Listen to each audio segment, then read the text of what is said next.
UNJU Radio presenta Cátedra Abierta. 60 minutos para encontrarnos con todas las formas del saber. Cátedra Abierta. Los personajes, la actualidad y el conocimiento. Cátedra Abierta. De eso se trata. De saber y conocer. Porque todos tenemos algo para compartir en esta tarea. Comenzamos nuestra Cátedra Abierta junto a Selene Flores por UNJU Radio 92.9, la radio de la Universidad Pública. Hola, ¿qué tal? ¿Cómo están? Muy buenas tardes a toda esa audiencia que siempre nos acompaña a través del aire de la 92.9 UNJU Radio. Estamos comenzando una nueva edición de Cátedra Abierta, programa de divulgación de las ciencias, los saberes. También entran en este programa saberes populares, ancestrales, y siempre, como me gusta decir, acompañada por docentes, investigadores, especialistas en sus áreas de experticia que nos vienen, ¿no?, un poco a también brindar todos esos conocimientos que traen desde la Universidad Nacional de Jujuy. También hacemos a veces recorridos por otras universidades públicas del país, pero en este caso nos vamos a quedar en la Universidad Nacional de Jujuy, así que ya lo tenemos a nuestro entrevistado del día de la fecha aquí en estudios. Agradezco también a Abraham Flores en control y puesta en el aire. Mi nombre es Selene Flores, los invito a que nos acompañen durante estos 60 minutos porque la charla que viene es sumamente fundamental en la coyuntura actual social, electoral vigente. Para mandarnos mensaje, ¿por qué no? Porque estamos en vivo. 388-466-7027. Les digo esto y ya comenzamos así Cátedra Abierta. Sean bienvenidas y bienvenidos. Y no vamos a perder minutos, porque lo que nos tiene para decir nuestro entrevistado del día de la fecha es sumamente importante. Lo vamos a presentar porque, bueno, es un amigo de Cátedra Abierta, ya estuvo anteriormente en este programa. Se trata del doctor Federico Fernández, antropólogo, investigador adjunto del CONICET, además profesor adjunto de la Cátedra de Antropología Social y Cultural de la Facultad de Humanidades y Ciencias Sociales, perteneciente, claro, a la Universidad Nacional de Jujuy. Le damos la bienvenida, ¿sí? Lo saludamos. Doctor, bienvenido a Cátedra Abierta una vez más. ¿Cómo está? ¿Qué tal? Buenas tardes. Te agradezco a vos, Selene, y al equipo de la radio, Abraham. Es verdad que no es la primera vez que vengo, pero siempre es grato estar acá y poder dialogar en el espacio. Y esta vez hemos elegido un tema que, como lo decía al inicio, me parece fundamental, ¿no? También como para ir demitificando algunas cuestiones, quizá también contrastando algunos discursos que se dicen de parte de candidatos que la verdad han sido sumamente polémicos, controversiales, y que esto se muestra, ¿no?, en los discursos que van emitiendo.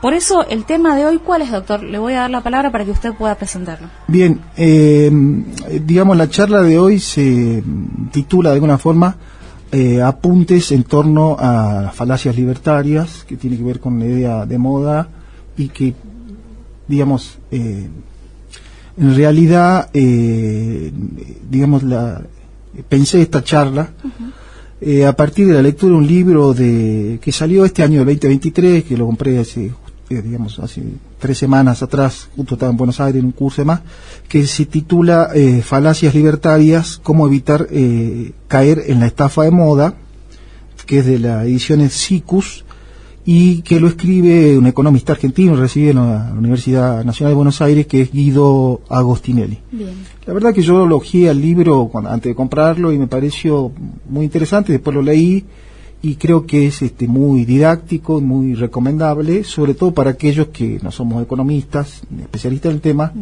y que nos interesa informarnos y poder debatir, digamos, con ideas que están muy candentes hoy. Una de esas primeras cuestiones que en realidad se la menciona muy al pasar en este libro, porque repito, es escrito por un economista, es esta noción y esta idea que se ha repetido mucho en últimos tiempos de casta. Nosotros hemos escuchado sobre todo a referentes del Partido Libertad Avanza, que está ahora en el balotaje, hablar de la casta política, ¿no? Y en realidad no es de los últimos meses, sino hace por lo menos 2 años, nosotros en la Cátedra de Antropología Social y Cultural, en la cual yo soy, como bien decías, profesor adjunto, hace tiempo que yo vengo pensando con los estudiantes este concepto, por una razón disciplinar, digamos, la antropología, al igual que la mayoría de las ciencias sociales, les interesa analizar su objetivo de fenómenos sociales, culturales, históricos, y la casta, si uno busca, invito a los oyentes a que busquen en el diccionario el significado de la palabra casta, lo que van a encontrar ahí es algo muy caro para el estudio de la antropología, digamos. Los antropólogos en general empezamos estudiando formas de organización social, entre ellos la casta. La casta es un sistema de organización social que se basa en la herencia biológica y en la sucesión. Tenemos ejemplos históricos y que continúan hasta la actualidad con menor vigencia, que en el caso de la India, el más conocido, ¿no? Entonces, básicamente, si uno nace en una casta, como ocurría históricamente, ahora con menos frecuencia, en la India, en una casta muy baja dentro de los conocidos como parias de la India, por más que se gane la lotería, digamos, y tenga muchos recursos económicos, no va a dejar de ser nunca, por una cuestión de estatus, porque su familia, porque nació ahí, a eso me refiero con herencia, de ser un paria, ¿sí? Esta es una diferencia crucial, porque a diferencia de las clases sociales, que es el sistema que tenemos nosotros, la casta se basa, es impermeable básicamente, es decir, uno no puede pasar de una casta a otra porque es una cuestión de estatus y de herencia. Entonces las clases sociales, yo siempre pongo el ejemplo Maradona. Maradona viene de una clase social baja, ¿no? Sí. Nació en una villa de emergencia, pero por sus cualidades personales, por su trabajo, en fin, ascendió, ganó dinero y estuvo en círculos muy vinculados con la clase alta y del poder, ¿no? Claro. Eso no hubiera pasado nunca en un sistema de casta, claro, porque lo que define que una persona suba o baje o se vincule con tal o cual tiene que ver en la casta con tradiciones familiares, de herencia y religiosas. Claro, por ejemplo, sería algo así como el hijo de un zapatero va a ser siempre zapatero. Exactamente, ¿sí? Tiene que ver con la profesión, tiene que ver con el origen familiar y con cuestiones religiosas que son complejas, digamos. Que se da generalmente en la India, ¿verdad? Que es un modelo que pusimos. Sí. Sobre todo en el siglo XXI hay algunos, a la gente que le interese, por ejemplo, en la larga historia que tiene el Estado de la India, digamos, como Estado-nación, solamente 2 presidentes vienen de castas bajas, no parias, sino castas relativamente bajas, ¿no? Para que tengamos una idea de que es muy poco permeable. Entonces, para sintetizar este punto, esta sería una primer falacia, digamos, una primera falsedad o un primer concepto inconsistente cuando uno dice es la casta política. Primero, no es una casta. Tampoco es una clase. Los políticos no forman una clase social. Escucho muchos periodistas, incluso, la clase política, ¿no? Lo escuchamos. Estrictamente hablando, no es una clase social, en todo caso es un grupo de poder relativamente estable, sí, porque son más o menos lo mismo. Por eso decía, con los estudiantes me planteaban, profe, pero los políticos más o menos vienen de la misma familia, se mantienen en el poder en los últimos 40 años, lo cual es verdad. Pero eso no los califica en términos de ciencias sociales como casta. ¿Se entiende? Sí. Y para nosotros es importante esto. Quizás la gente que no viene a las ciencias sociales no lo sabe y no tiene por qué saberlo, pero para hacer una comparación, confundir casta con clase social para nosotros es como que el médico confunda un riñón con un corazón o que un ingeniero confunda el diámetro de un caño para cloacas. Claro. Es decir, es algo muy importante y muy determinante porque tiene consecuencias políticas y prácticas, digamos, ¿no? Y nosotros que analizamos la realidad o intentamos hacerlo, es importante esa distinción. Entonces, no es una casta, sin embargo, la dinámica de la la situación política actual ha hecho que tenga predominancia el concepto de casta, ¿no es cierto? Sí. Y que por esto que decía que marcaban los estudiantes, que es real, digamos que hay un poder concentrado en pocas manos, que tiene una larga historia, las caras son más o menos siempre las mismas, pero bueno, si uno comete el error, desde mi punto de vista, en confundir los términos y no decir, bueno, es un grupo de poder que está, digámoslo, enquistado, que son, y no es una casta, la acción que tenemos que tener, sobre todo en democracia, es distinta a la de una casta. Bueno, un segundo punto, que sí lo tomo mucho del libro de Agostinelli, que mencionaba al principio, es un postulado muy sostenido y muy conocido por el referente de Libertad Avanza, que señala que la libertad individual, digamos, ¿no?, se basa en la libertad de propiedad privada y en la no agresión del otro. Lo deben haber escuchado, la audiencia, lo dijo el candidato Javier Milei en el debate, y lo dice cada vez que puede, digamos, ¿no?, que toma esta idea de la propiedad individual como algo que no se puede quebrar, digamos, que un principio filosófico, y el tema de la libertad individual a toda costa, y además la no agresión, lo cual la no agresión ya sabemos que es bastante poco creíble, digamos, pero yo quiero citar ahora sí textual. Porque digamos, ¿no?, su discurso contrasta directamente con las acciones, ¿no? Lo vemos directamente, sí. Cómo se contradice entonces. Claro, la no agresión, cuando se refiere a la no agresión, es la no agresión en el modelo de los libertarios, es la no agresión a la propiedad privada del otro ni al cuerpo del otro. Pero eso tiene un trasfondo, por eso es interesante, a mí me parece interesante, y creo que tenemos que hacer el esfuerzo de leerlos, aunque no estemos de acuerdo, porque por de dónde viene todo esto, ¿no es cierto?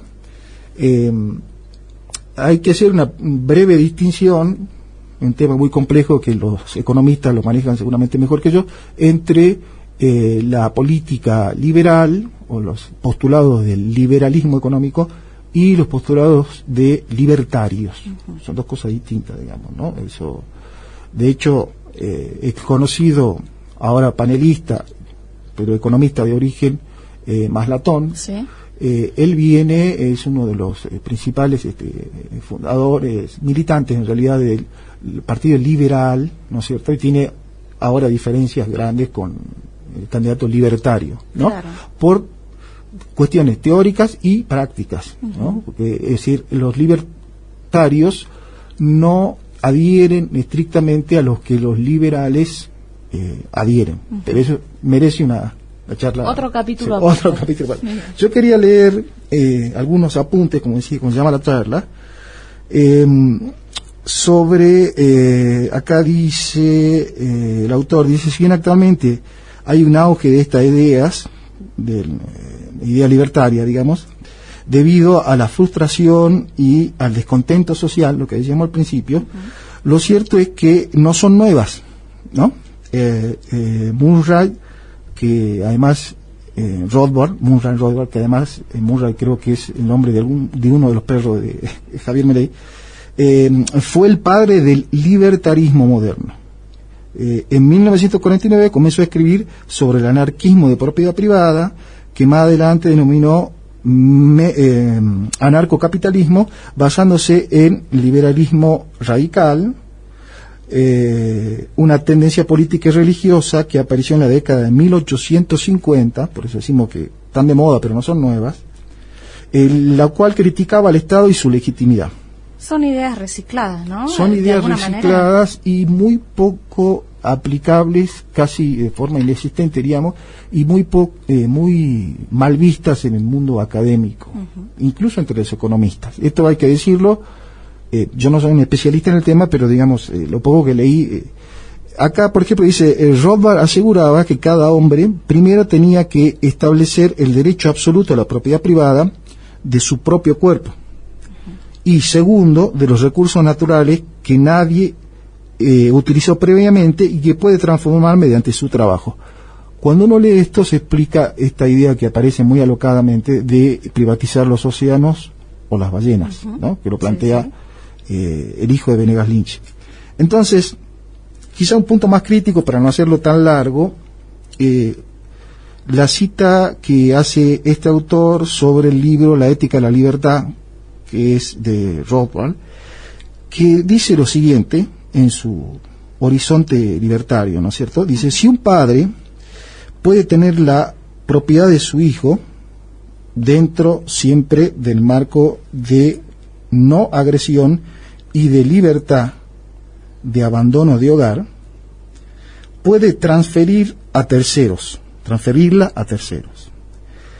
puede dar al niño en adopción o puede vender sus derechos sobre él en virtud de un contrato voluntario. En suma, tenemos que esforzarnos al hecho de que en una sociedad absolutamente libre puede haber un floreciente mercado de niños. Esto se dijo y mucha gente dice no puede ser verdad, están inventando para tirarle malas, claro, bueno, para desacreditarlo, claro, bueno, en fin. En realidad lo dice acá, el fragmento que acabo de leer lo dice Rothbard, Murray Rothbard, que es uno de los referentes de Javier Milei, ¿no? Entre otros, otro párrafo, y con esto termino esta primera parte, dice, tampoco los padres tienen obligaciones legales con los hijos. Esto quiere decir que, por ejemplo, no tienen por qué alimentar a los hijos y justificar que pueden dejarlos morir. Los libertarios defienden el principio de no agresión, según el cual ningún hombre, ni grupo de hombres, puede cometer una agresión contra la persona o la propiedad de alguna persona. Con agresión se refieren a la amenaza de uso de la violencia física contra la persona o la propiedad del otro. Por tanto, agresión es sinónimo de invasión. Cuidado con esto porque no es agresión en el modelo libertario clásico, no es solo que yo pueda pegar al otro, lo que es fundamentalmente es que no me toquen mi propiedad privada, digamos, ¿no? Entonces hay una idea ahí que parece bastante infernal, ¿no? Así planteada, sobre todo porque hay una idea de individuo. Yo lo dije en alguna charla anterior, tomando la idea de individuo de Norbert Elias, un sociólogo alemán, que él plantea que la sociología muy fácilmente desliza el término de individuo y a nosotros nos viene a la memoria el individuo como algo adulto, y en realidad el individuo, sobre todo los hombres, las mujeres, las personas, los que pertenecemos a la especie humana, nacemos y necesitamos una atención de alguien, porque a diferencia... Somos seres sociales, ¿verdad? Claro, totalmente, porque si alguien no nos da de mamar, si alguien no nos cubre como criaturas, si alguien no nos protege de las cuestiones mínimas, somos muy frágiles. Claro. Si uno ve un caballo, siempre lo digo en clase, una yegua pariendo, digamos, lo que surge es un animal muy pequeño, muy endeble, pero que en muy poco tiempo comienza a pararse, claro, y después se cae, bueno, pero nosotros como mínimo un año, estoy hablando de la especie humana, ¿no? Con todas las protecciones. Entonces, sí o sí, como mínimo, ¿no es cierto? Sí o sí, más que un año, ¿no? Claro, como mínimo, ¿no es cierto? Sí. Pues sí o sí necesitamos la protección de otro. Exacto. Porque si no, no sobrevivimos. La idea que está implícita acá de individuo es un individuo adulto que toma sus decisiones por voluntad propia, lo cual no es real, y que puede tomar decisión libremente acerca de su cuerpo y su propiedad, lo cual no existe en la realidad. ¿No? Bueno, y lo podemos vincular con estas también declaraciones polémicas de una de las candidatas, ¿no? Que también hablaba en torno a esto, de que, por ejemplo, los hombres ante una paternidad puedan renunciar a la misma. Exactamente, la base de ese pronunciamiento, porque yo creo que no tiene el estatus de argumentación, tiene que ver con esto que acabo de leer, ¿no? Entonces, uno escucha eso y se pregunta, pero ¿por qué están diciendo esto si en realidad a la gente, al votante le puede caer mal una cosa así? Bueno, lo están diciendo porque están basados en estas cuestiones, en estos principios que son muy poco, que son falaces, digamos, no tienen relación con la realidad real, ni histórica ni presente. Vamos a continuar en la segunda media hora, sí, porque tenemos todavía bastante. Hemos desarrollado solo, podemos decir, 2 ejes, ¿no? No sé si el segundo eje de libertad individual y propiedad privada ha concluido. Quizás podemos volver a retomar en el segundo bloque para poder cerrar este eje, porque, bueno, el doctor Federico Fernández está, ¿no?, hablando sobre este tema, lo que implica estas falacias libertarias. Él ha propuesto desarrollar este tema en 3 ejes. El primer eje tenía que ver con el concepto de casta. El segundo eje, lo que venía relatando recientemente acerca de la libertad individual y la propiedad privada. Y luego nos queda un tercer eje que tiene que ver con el índice de libertad económica. Todo esto en relación, ¿no?, a la coyuntura actual, social, política que se está viviendo, y es fundamental tener no solo las voces de especialistas en el tema que nos ayuden a comprender, a desandar mejor estos discursos con los que estamos siendo constantemente bombardeados, a emitificar cuestiones, prejuicios que empiezan a surgir en torno a eso. Estamos de regreso con la segunda parte de Cátedra Abierta hasta las 14. Ustedes ya saben, lunes y viernes de 13 a 14 horas, programa de divulgación aquí en Radio Universidad. Y en esta oportunidad nos está visitando el doctor Federico Fernández, antropólogo, investigador del CONICET, docente de la Facultad de Humanidades y Ciencias Sociales. Y el tema central que nos atañe en esta oportunidad tiene que ver con apuntes en torno a las falacias libertarias de moda, ¿no? Y de eso veníamos hablando. El doctor había propuesto desarrollar este tema en 3 ejes. En el primer bloque ya estuvimos desarrollando el primero y el segundo eje, pero bueno, no siempre, viene mal, ¿no?, poder retomar y hacer como un resumen de lo que vinimos hablando. Así que, doctor, el micrófono todo suyo. Bien, en el primer bloque señalamos el tema del concepto de casta, y estuvimos dialogando acá acerca de que, digamos, había que hacer una distinción clara entre casta como sistema de reproducción social basado en la herencia biológica, en el estatus y en cierta forma de sucesión, y la clase social, que tiene que ver más con un sistema que podemos llamar dentro del modo de producción capitalista, bueno, conceptos de mayor abstracción que es necesario desarrollarlo en detalle, pero bueno, acá lo mencionamos. Y por ende, una primera conclusión sería que las afirmaciones que se señalan de la casta política son erróneas, porque los políticos no son una casta estrictamente, tampoco son una clase social estrictamente, son un grupo de poder que tiene, sí, vamos a decirlo, desde el comienzo de la democracia hasta acá, vínculos entre ellos, pero eso no es condición suficiente para ser calificado como casta. Claro. Esa sería una primera cuestión. La segunda cuestión tiene que ver con... Es decir, que es un término que está erróneamente empleado. Erróneamente usado, y por ende lleva a confusiones, y por ende nos impide tener un debate sensato sobre el tema. Bien. ¿No? Perfecto. ¿Por qué? Porque se confunde. Entonces, es una casta, ¿por qué? Porque son los mismos, que uno escucha a la gente, ¿no? Hace años nos vienen robando, estoy harto, y los políticos son los mismos. Bien, estamos de acuerdo en ese punto. Ahora, eso no se llama casta, es un grupo de poder que desde la democracia hasta acá, también hay que distinguir democracia y dictadura, digamos, porque en la dictadura, de facto, también se robó, no solamente dinero, propiedades, sino también le robaron la vida a personas, y nadie dice hoy en día casta militar. Claro. Y ¿no? Es más, hay muchas cuestiones, ¿no? Que se están poniendo en duda respecto a lo que ha sucedido en la dictadura. Pero eso en un ratito lo vamos a ir desarrollando más. Primer eje, sí. Entonces, estuvimos hablando sobre el concepto casta, y el segundo eje que nos faltaba también hacer un cierre. El segundo eje, que es libertad individual y propiedad privada, que es un poco que citamos algunos de los referentes austríacos que toma La Libertad Avanza, especialmente Javier Milei, sobre la venta de niños y demás, que parece algo irreal, pero que acabo de dar la cita en la primera parte, ¿no? Entonces, para cerrar, quiero una última lectura de un párrafo breve de este libro. Dice entonces: el libertarismo, que no es lo mismo que liberalismo, promueve el Estado mínimo o incluso su abolición.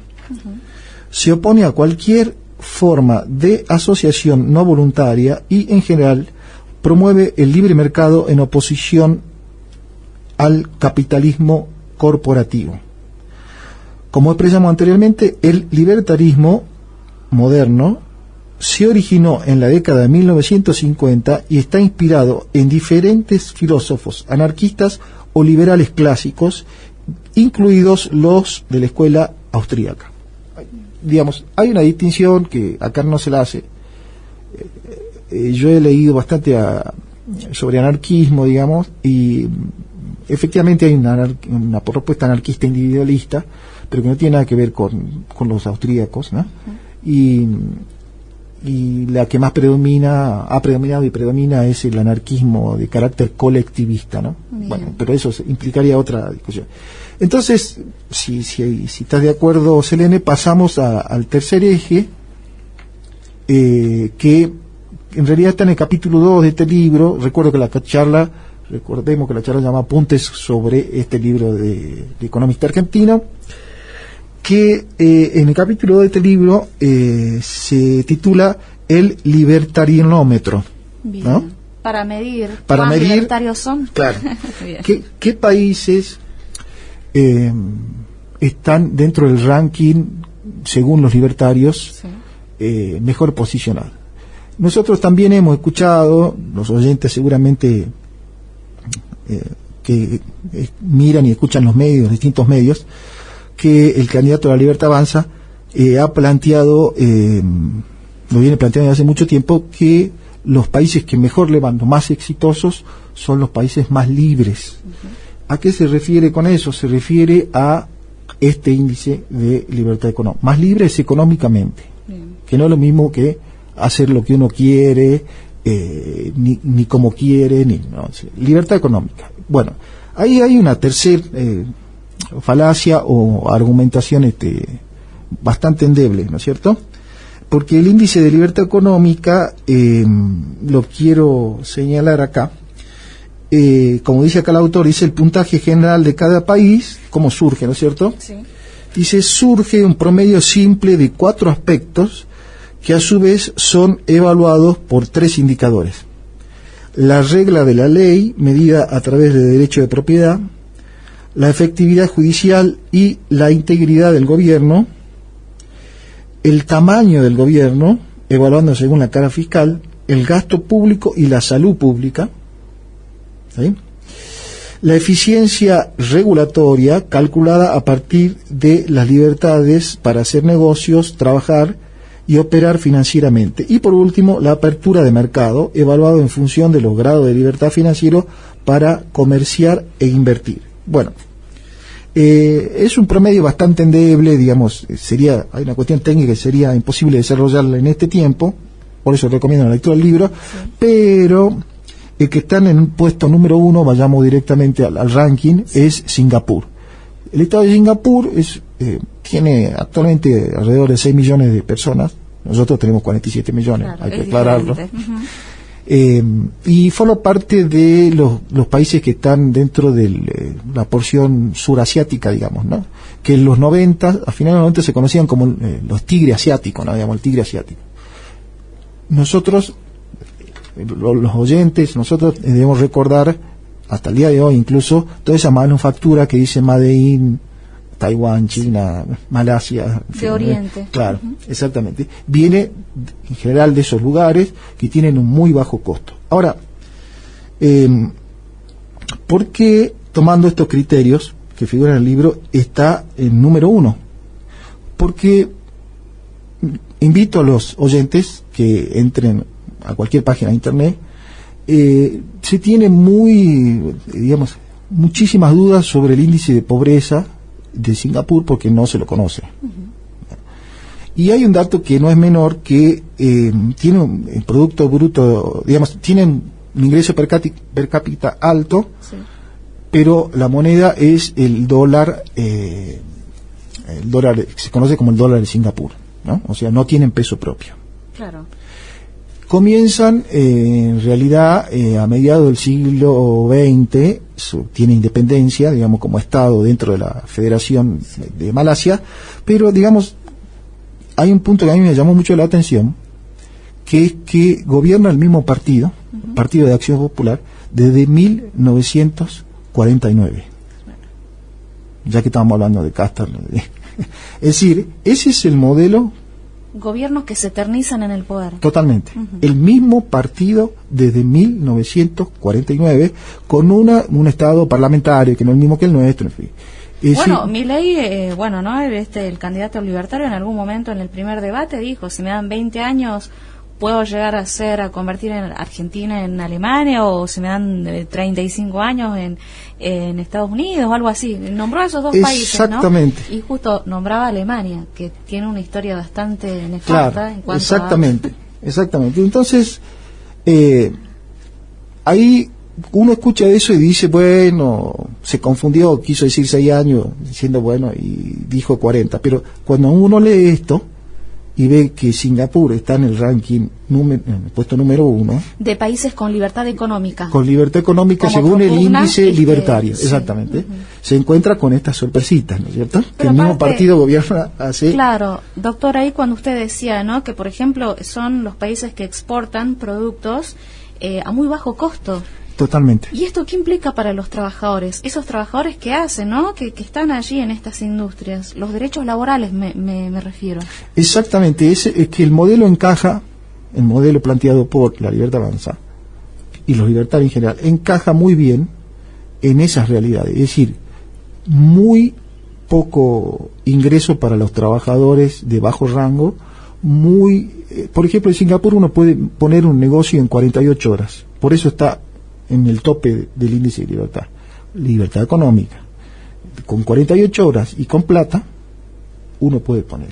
Es uno de los paraísos fiscales más grandes. ¿Eso qué significa? Que no cobran impuestos por llevar dólares, por invertir dólares. Nadie sabe de dónde viene la plata, que en realidad puede ser plata del lavado, es un paraíso. Y la producción, pero el tema es ese, que la producción continúa. La gente tiene que vivir de algo, los que no vivimos de, vamos a decir, de la cuestión financiera, los que no tenemos dólares guardados. ¿Qué tenemos que hacer? Tenemos que trabajar, claro, ¿cierto? Las condiciones de trabajo son absolutamente paupérrimas. Es decir, no hay sindicatos. Recordemos, por ejemplo, ya Macri planteaba que hay algunos países, incluso en el caso de Qatar, donde él decía que realmente eran libres porque no había sindicatos. Eso significa que no hay ningún control, te pago cuando quiero, te pago mal, la salud, no hay datos en Singapur, y además, vale la pena decirlo, tienen un alto índice de represión. Por ejemplo, se paga con la muerte ciertas actividades de robo, en fin, es bastante, es decir, no es la libertad de hago lo que quiero, es la libertad de trabajar casi todo el día con muy pocos recursos, sin condiciones de salud a las cuales nosotros en la Argentina estamos acostumbrados, que son las que garantiza el Estado. Claro. Entonces, al plantear que el Estado tiene que desaparecer o su expresión mínima, que es lo que plantea, ¿quién se va a hacer cargo de la organización de los trabajadores? ¿Quién se va a hacer cargo de la salud? No existe la obra social, ¿no? Se supone que todo eso en el modelo libertario va a ser dominado, digamos, o equilibrado, para decirlo de alguna forma, por el mercado. Es decir, de ahí viene esta idea de que si yo trabajo todo el día, me esfuerzo, ¿no?, voy a vivir bien porque voy a ganar plata. Pero el tema es que si no hay un Estado que regule eso, los que tienen plata antes que yo siempre van a tener más plata que yo, claro, porque no hay nadie que lo controle. ¿Se entiende esto? Sí.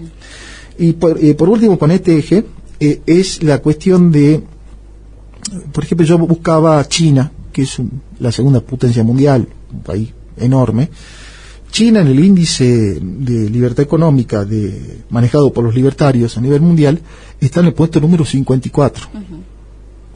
Y ahí quizás explica esta tercer gran falacia, ¿no?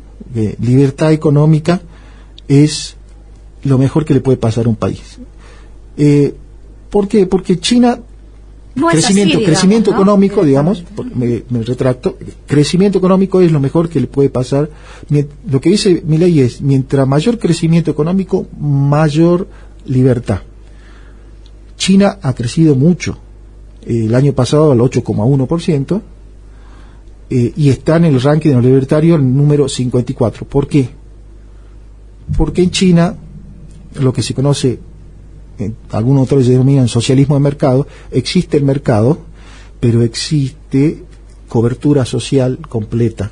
Es decir, el Estado se hace cargo de la educación, el Estado se hace cargo de la salud, ¿sí? Que puede tener falencia o no, la verdad que no conozco China, pero quiero decir, nadie puede dudar de que han eliminado el analfabetismo, han eliminado la indigencia. China eliminó la indigencia, ¿no? Y está en el punto 54 para los libertarios porque no responde al modelo libertario.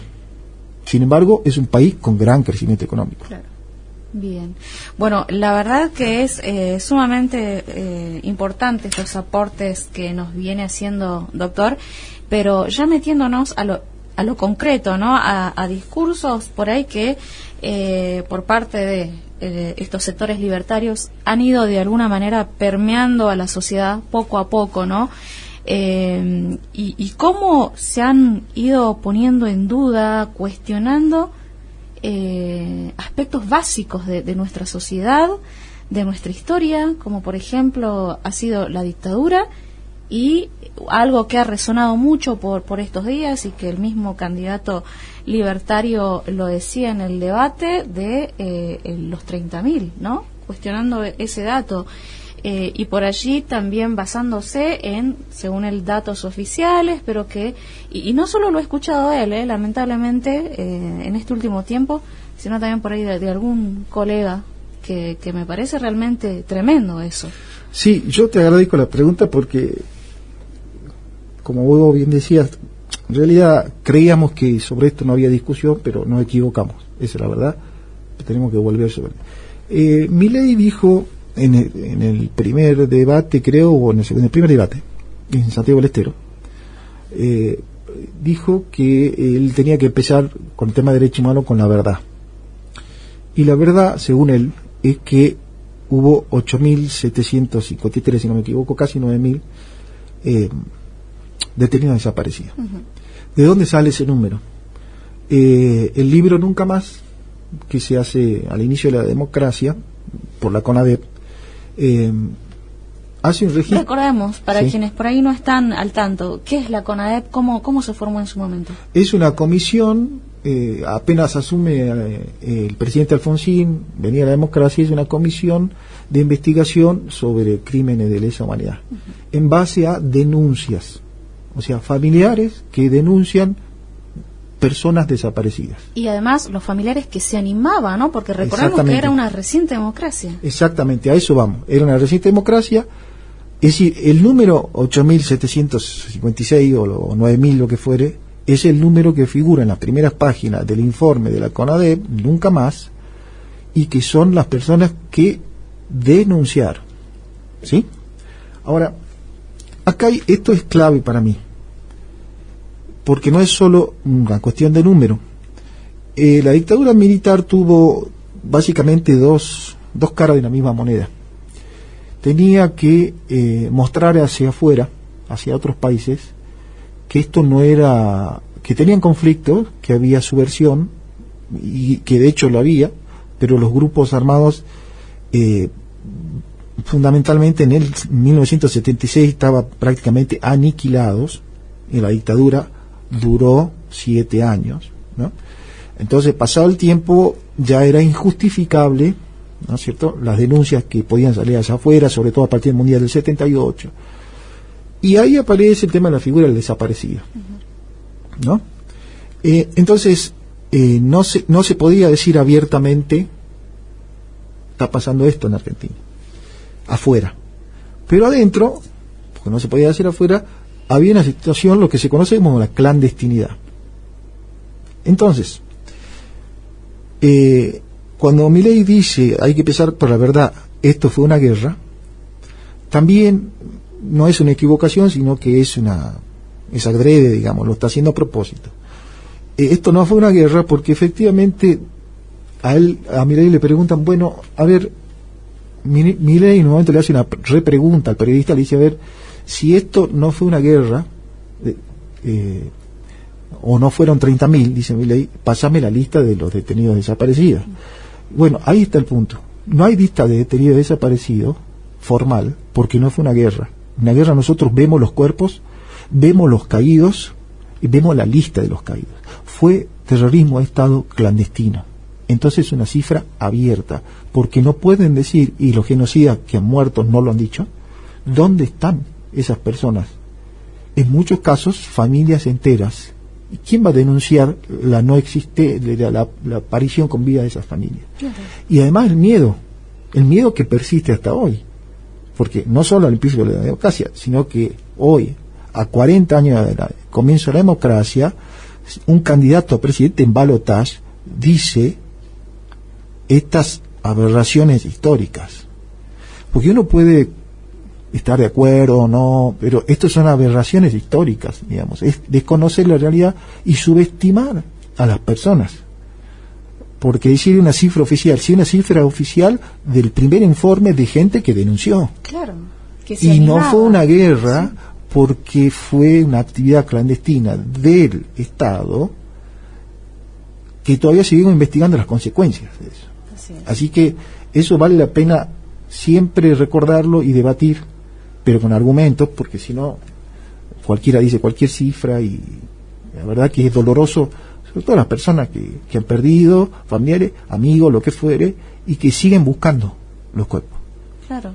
Ahora, Federico, también plantearle esto, ¿no? Sabiendo estas cuestiones históricas que tenemos presentes, ¿cómo se explica, por ejemplo, el resultado acá en la provincia de Jujuy? Bien, buena pregunta, lo hablábamos un poco en el corte.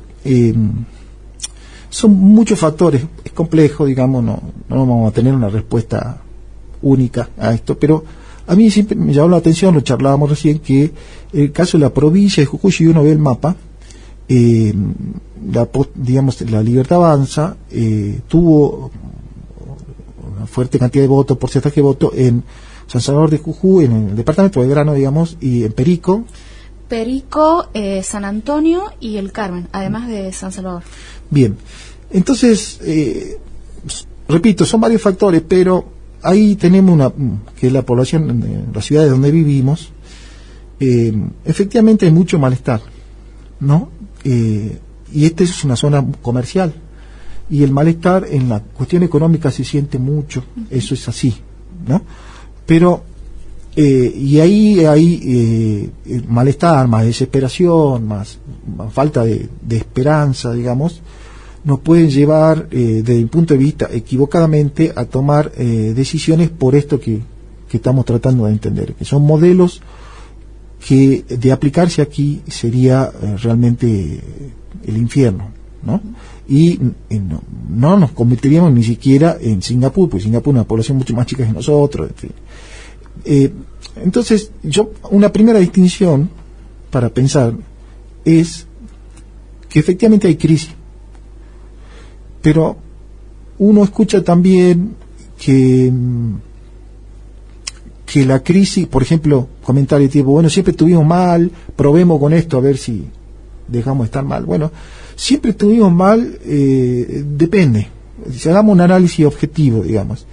En 1989, una situación de hiperinflación, yo tenía 12 años, los precios cambiaban cada 40 minutos o cada 20 minutos. Sí, así es. Bueno, ¿no? También son relatos que nos cuentan, claro, ¿no? Los padres, ¿no? Y las madres. Entonces, y había realmente desabastecimiento en comida, ¿no?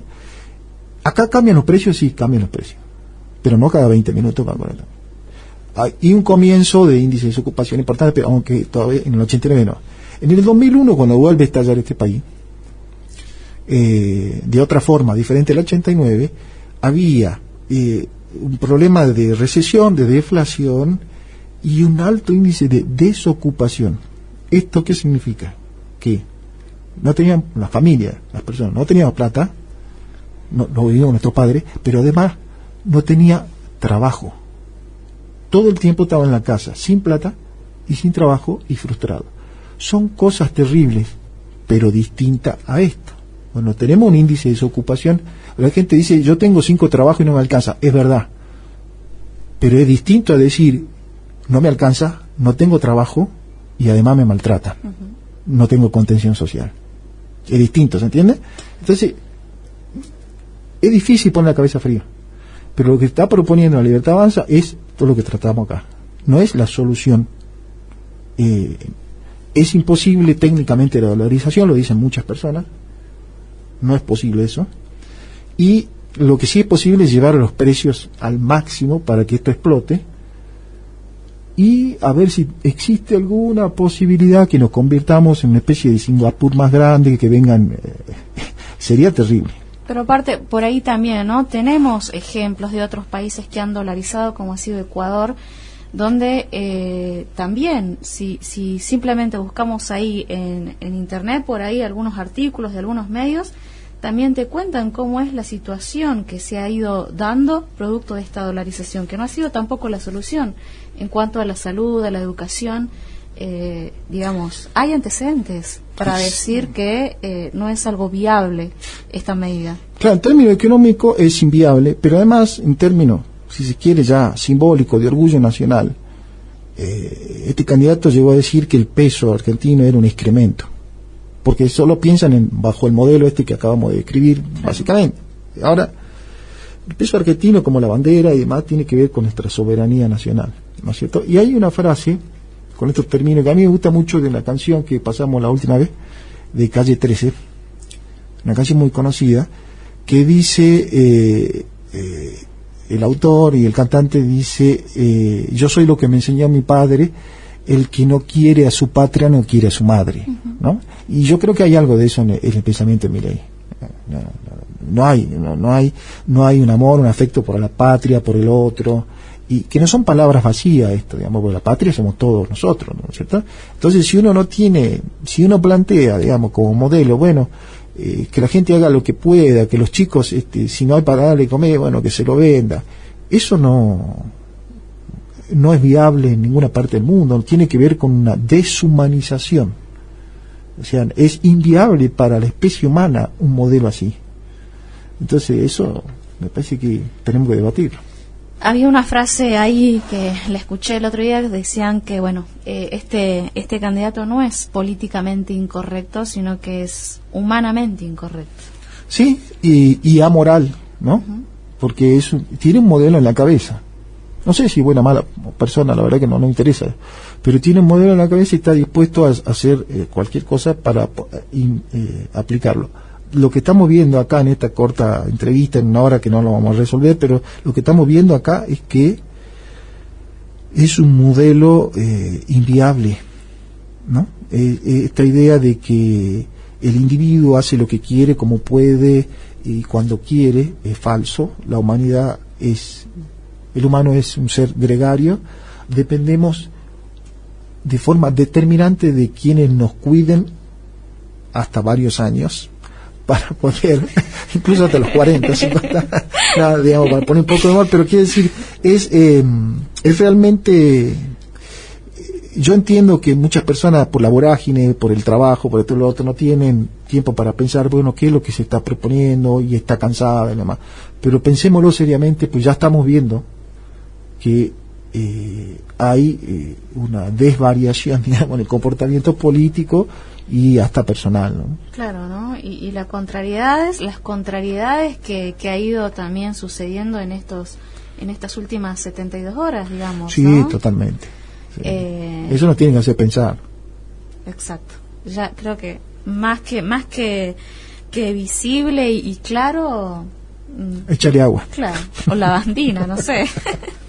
Bueno, doctor, realmente ha sido una excelente entrevista. Como siempre, le agradezco la predisposición. Nos vamos a despedir con otro tema que ha sido elegido por nuestro invitado del día a la fecha, pero antes les recuerdo también que este programa lo van a poder volver a escuchar en el canal de YouTube, que nos encuentran como UNJU Radio, Radio Universidad, y también agradecerle no solo al doctor, a Federico Fernández, de repaso, que estuvo visitándonos. Él es antropólogo, investigador del CONICET, docente de la Facultad de Humanidades y Ciencias Sociales. Federico Fernández en la edición de hoy de Cátedra Abierta.